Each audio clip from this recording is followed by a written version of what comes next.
ప్రతి వ్యాధి ముందు రావడానికి కొన్ని లక్షణాలు అయితే ఉంటాయి అంటారు. ఈ గ్లోకోమాకు ముందు ఏమైనా లక్షణాలు ఉంటాయా ఇది వచ్చే ముందు? Very good. సో ఎలాంటి లక్షణాలు? అందుకనే గ్లోకోమాని సైలెంట్ థీఫ్ అని అంటారు. ఏం లక్షణాలు ఉండవు, లాస్ట్ స్టేజ్ వచ్చే వరకు కూడా మనకు ఆ డిసీజ్ సిమ్టమ్స్ ఏం తెలీదు.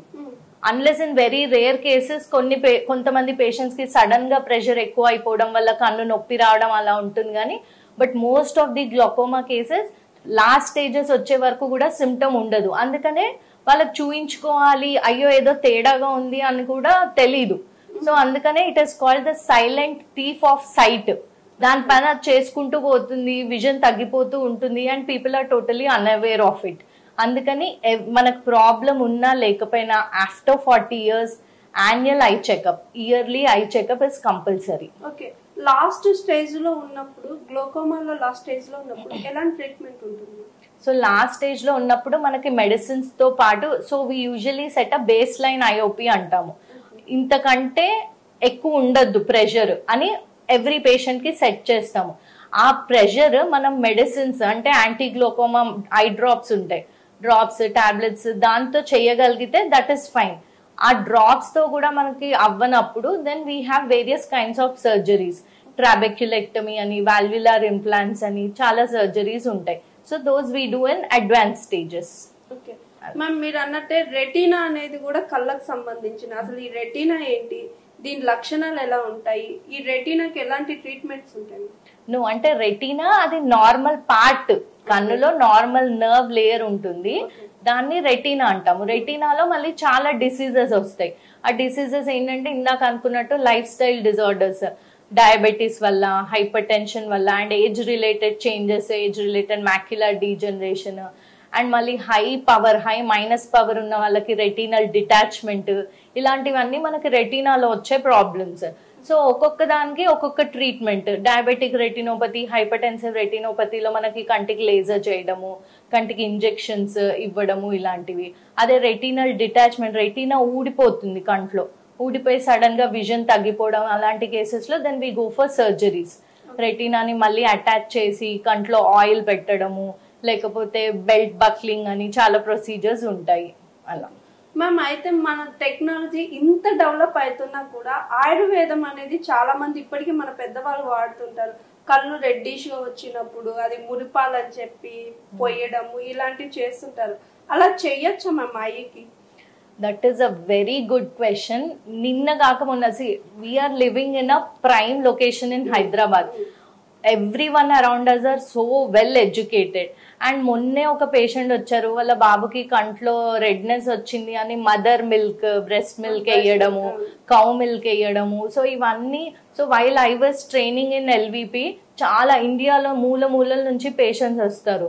హెన్ బ్లడ్ వేస్తారు కంట్లో, నెయ్యి వేస్తారు, తేనె వేస్తారు, ఇలాంటివన్నీ నేను అప్పుడు చూసాను. But when I see in this setup also I was really shocked. So ఏదైనా సరే that is not at all advised. Okay, all those can cause increased infections, ఐకి ఇంకా చాలా ప్రాబ్లమ్స్ తీసుకొస్తాయి. అవి అస్సలు వేయనే వేయదు when we have good and that is not ఆయుర్వేదంలో అలా చెప్పారు నాకు తెలీదు, బట్ అలోపతి వైజ్ అయితే దట్ ఈస్ నాట్ అడ్వైజ్డ్. ఇప్పుడు హెన్ బ్లడ్ అంటారు, గీ అంటారు, కౌ మిల్క్, అవన్నీ కూడా ఇన్ఫెక్టెడ్ అయ్యి అడల్టరేటెడ్ అయ్యి ఉంటాయి. సో ఏదో ఒకటి కన్నులో వేయడం వల్ల ఈ నల్లగుడ్డ ఏదైతే ఉందో కార్నియల్ ఇన్ఫెక్షన్స్, కార్నియల్ అల్సర్స్ వచ్చి ఉన్న చూపు కూడా పోయే ప్రమాదం ఉంటుంది. అందుకని those are all strictly prohibited. Okay ma'am, చాలా మందికి ఏ చిన్న ప్రాబ్లం వచ్చినా ఫస్ట్ ఎఫెక్ట్ అయ్యేది మాత్రం ఐ. ఎందుకని మ్యామ్? ఇప్పుడు బాడీ చాలా హీట్ అయింది అనుకో, ఫస్ట్ ఐ ప్రాబ్లం వస్తుంది, దురదలు రావడం కానీ, రెడ్డిష్ అవ్వడం కానీ. ఎందుకని ఐ అంత ఎఫెక్టివ్ కాకుండా, అంత ఏమంటారు, కొంచెం డల్నెస్ గా ఉండి ఐకి ఎందుకు అంత ప్రాబ్లమ్స్ వస్తుంటాయి అంటే? సో అంటే మనకి బాడీలో 5 సెన్స్ ఆర్గన్స్ అని అంటాము. ఆ 5 సెన్స్ ఆర్గన్స్ లో eye is one. They are very sensitive. So and heat అని కాదు, but when we are very much stressed out, అలాంటప్పుడు మన ఐస్ డ్రై అవ్వడం వల్ల కళ్ళు రెడ్ గా అవ్వడము, ఫారెన్ బాడీ సెన్సేషన్, ఎక్కువ నీళ్ళు కారడం, కళ్ళు మూసుకుంటే బాగుండు, రెస్ట్ తీసుకుంటే బాగుండు, ఇవన్నీ డ్రైనెస్ సిమ్టమ్స్. ఓకే, వేడి అంటే ఇప్పుడు ఫీవర్ వచ్చినప్పుడు కూడా our eyes become dry. So all these are dryness symptoms. Especially ఇప్పుడు పెద్దలకైనా పిల్లలకైనా అందరికీ స్క్రీన్ టైం ఎక్కువ అయిపోతుంది. మనం ఏం చేస్తాం, we don't realize but we just keep staring at screens. ఆ బ్లింక్ కూడా చెయ్యము. ఆటోమేటిక్గా మనకు తెలియకుండా బ్లింక్ రేట్ తగ్గిపోవడం వల్ల గాలి తగిలి our eyes are becoming dry. ఆ డ్రైనెస్ వల్ల మీకు ఈ సిమ్టమ్స్ అన్నీ ఉంటాయి. అందుకని గుర్తుంచుకుని బ్లింక్ చేయాలి. Once in every 20 minutes of screen time ఒక 20 seconds 20 feet డిస్టెన్స్ అంటే దూరంవి చూడడము. ఐస్కి బ్రేక్ ఇవ్వడం ఇస్ వెరీ ఇంపార్టెంట్.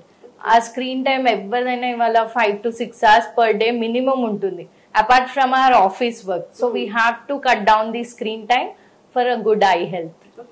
మ్యామ్ మీరు అన్నట్టే స్క్రీన్ టైం ఇవ్వమంటున్నారు. ఇప్పుడు చాలా మంది రెస్ట్ టైంలో అంటే పడుకునే టైంలో ఎక్కువగా మొబైల్ యూజ్ చేస్తున్నారు. ఇప్పుడు మొబైల్ యూజ్ చేసే విధానం కూడా చేంజెస్ ఉంటుంది. అంటే ఇప్పుడు మొబైల్ యూజ్ చేసేటప్పుడు లైట్ వేసుకొని యూజ్ చేస్తే ఐకి ఎఫెక్ట్ ఉండదా, ఆఫ్ చేసి చూస్తే ఎఫెక్ట్ ఉంటుందా? ఎప్పుడైనా సరే screens well illuminated light room లోనే చూడాలి. డార్క్ లైట్ ఎప్పుడు చూడొద్దు, that will cause extra strain on our eyes. కాబట్టి అందుకని గుడ్ ఇల్యూమినేషన్ లో చూడాలి ఏదైనా సరే. ఎస్పెషల్లీ మీరు పడుకునే ముందు అంటున్నారు, పడుకునే ముందు అయినా ఎప్పుడైనా కూడా మన మొబైల్స్ నుంచి బ్లూ లైట్ ఎమిట్ అవుతుంది. సో ఆ బ్లూ లైట్ ఎమిట్ అయినంతసేపు it sense a signal. Eye బ్రెయిన్కి ఏమైనా సిగ్నల్ ఇస్తుంది, ఓ ఇంకా డే లైట్ లానే ఉంది, ఇంకా నిద్రపోయే టైం అవ్వలేదు అని. It will effect the circadian rhythm. So sleep cycle effect అయ్యి అందుకనే స్లీప్ డిజార్డర్స్ కూడా ఎక్కువ అయిపోయాయి మొబైల్ యూస్ తోని. నిద్రపోయే ముందు వరకు కూడా మొబైల్ చూస్తూ ఉంటే ఇప్పుడు మనకి ఏంటి, సన్ వచ్చాడు అంటే లేవాలి, మూన్ వచ్చాడు అంటే వీ హ్యావ్ పడుకోవాలి, నైట్ అయిపోయింది అని. సో బాడీకి అది దాన్ని ఒక సర్కాడియన్ రిథమ్ అంటాము. ఆ రిథమ్ ని నువ్వు ఎంతసేపు లైట్ చూపించి body will not know whether it is artificial light or sunlight. So అది ఇంకా కూడా మార్నింగే ఉంది, సో ఇప్పుడు పడుకునే టైం అవ్వలేదు. అందుకే చాలా మందికి ఇప్పుడు నిద్ర పట్టట్లేదు, స్లీప్ డిజార్డర్స్ ఎక్కువ అయిపోతున్నాయి. సో అందుకని పడుకునే ఒక 1 hour ముందు you should avoid all types of screens. ఆ 1 hour ముందు వరకు చూసేది కూడా not in dark light, not in dark rooms, illuminated rooms లోనే చూడాలి. మ్యామ్ ఇప్పుడు చాలా వరకు కలకల అని అంటారు, కళ్ళకు ఇన్ఫెక్షన్ వస్తుంది. సో ఆ కలకల ఏంది, అది ఎందుకు వస్తుంది, వస్తే ఎలాంటి జాగ్రత్తలు తీసుకోవాలి? ఇంతకు కలకల అనేది అంటువ్యాధి అంటే ఒకరి నుంచి ఇంకొకరికి సోకుతుంది అంటారు కదా. సో అది కంజంక్టివైటిస్ అన్నట్టు. కంజంక్టివైటిస్ అంటే ఏంటంటే మనకి కంట్లో వైరల్ ఇన్ఫెక్షన్, బ్యాక్టీరియల్ ఇన్ఫెక్షన్ లేకపోతే అలర్జీ వల్ల కంట్లో ఇన్ఫెక్షన్ కంజంక్టివైటిస్ వస్తుంది. కంజంక్టివైటిస్ వస్తే మనకు మామూలుగా సిమ్టమ్స్ ఏముంటాయి, కళ్ళు ఎర్రగా అయిపోవడము, నీళ్ళు కారడము. వైరల్ అండ్ బ్యాక్టీరియల్ ఇన్ఫెక్షన్స్ లో అయితే కళ్ళు అతుక్కోవడము, డిశ్చార్జ్ రావడం, ఇవన్నీ ఉంటాయి. So when it is infectious, viral and bacterial, it can spread from 1 person to other. మనం ఊరికే కళ్ళు రబ్ చేసి టచ్ చేసి, so that's how it spreads from 1 person to other. అదే అలర్జీస్ అయితే అదేం స్ప్రెడ్ అవ్వదు, మనకి డస్ట్ ఎలర్జీ ఉండడం వల్ల అలా వస్తుంది. So based on the cause treatment different ఉంటుంది అన్నట్టు. హాయ్ ఎవ్రీవన్, నేను మీ Pavani. Please like, share and subscribe GRTV. Hi, I'm Jyoti Singh. Please like and subscribe GRTV channel. అందరికీ నమస్కారం, నా పేరు Sambit. Please like and subscribe GRTV. Thank you.